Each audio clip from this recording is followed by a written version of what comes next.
শিম বাটা অনেকভাবেই খেয়েছি, কিন্তু এইভাবে কোনো দিনও শিম বাটা ট্রাই করেছেন কি না একবার দেখুন তো। খেতে খুব সুন্দর লাগে এবং এইটা যদি পাতে থাকে তাহলে কিন্তু অন্য কোনো পদের আর দরকার পড়ে না। তো চলো দেখে নেওয়া যাক আমি এই শিম বাটাটা কীভাবে প্রিপেয়ার করেছি। অবশ্যই শেষ পর্যন্ত ভিডিওটি দেখবেন, নাহলে কিন্তু পুরো রেসিপিটা বুঝতে পারবেন না। চলো স্টার্ট করা যাক। এক বাটি জলের মধ্যে সামান্য নুন দিয়ে শিমগুলো খুব ভালো মতো ধুয়ে নেব, তাহলে এটা কিন্তু শিমের জার্মসগুলো পুরো চলে বেরিয়ে যায়। এরপর শিমগুলোকে একটা বাটির মধ্যে নিয়ে আমি পেস্ট করব। দিয়ে দিয়েছি দুটো লঙ্কা আর সামান্য পরিমাণ আদা আর রসুন কুচি। এটার ভালো মতো পেস্ট বানিয়ে একটা বাটির মধ্যে এটা আলাদা করে রেখে দেব। এরপর নিয়ে নেব সামান্য চিংড়ি মাছ।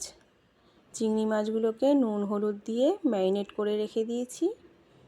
কড়াইয়ে সামান্য তেল দিয়ে ওই চিংড়ি মাছগুলো কিন্তু ভেজে নেব।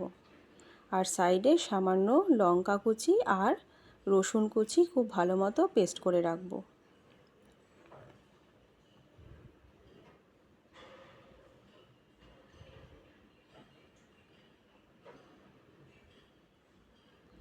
কড়াইয়ের মধ্যে চিংড়ি মাছগুলো খুব ভালো মতো ভেজে নেব।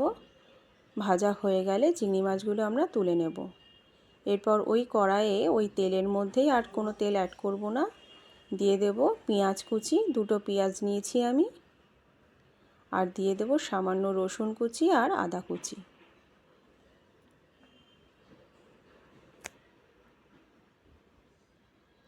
খুব ভালো মতো এগুলো ভাজা ভাজা হয়ে গেলে দেব সামান্য হলুদ, সামান্য জিরে গুঁড়ো, ধনে গুঁড়ো, নুন, কাশ্মীরি লঙ্কার গুঁড়ো আর গোলমরিচ গুঁড়ো। খুব ভালো মতো মশলাটা কষে গেলে সামান্য জল অ্যাড করব। মশলাটা আবারও কষে গেলে চিংড়ি মাছগুলো দিয়ে একদম ড্রাই করে নেব।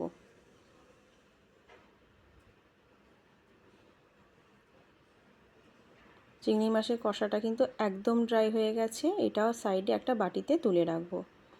এরপর কড়াইয়ের মধ্যে খুব সামান্য তেল দিয়ে তার মধ্যে নুন দেব আর দিয়ে দেব কালো জিরে ফোড়ন। এরপর রসুন আর লঙ্কার যে কুচিটা বানিয়েছিলাম আমি, সেটা অ্যাড করে দেব। সামান্য ভাজা ভাজা হয়ে গেলে এর মধ্যে শিমের যে পেস্টটা বানিয়েছিলাম সেটা কিন্তু দিয়ে দেব। এরপর খুব ভালোভাবে নাড়তে হবে। সামান্য হলুদ অ্যাড করব। আর এটা যতক্ষণ না পর্যন্ত ড্রাই হবে, শিমের গা দিয়ে একদম জল শুকিয়ে যাবে, ততক্ষণ পর্যন্ত কিন্তু এটা নাড়তে হবে। এবার এটা ড্রাই হয়ে গেছে। এরপর এই শিম বাটাটা আমি চিংড়ি মাছের সাথে একসাথে মাখিয়ে নেব।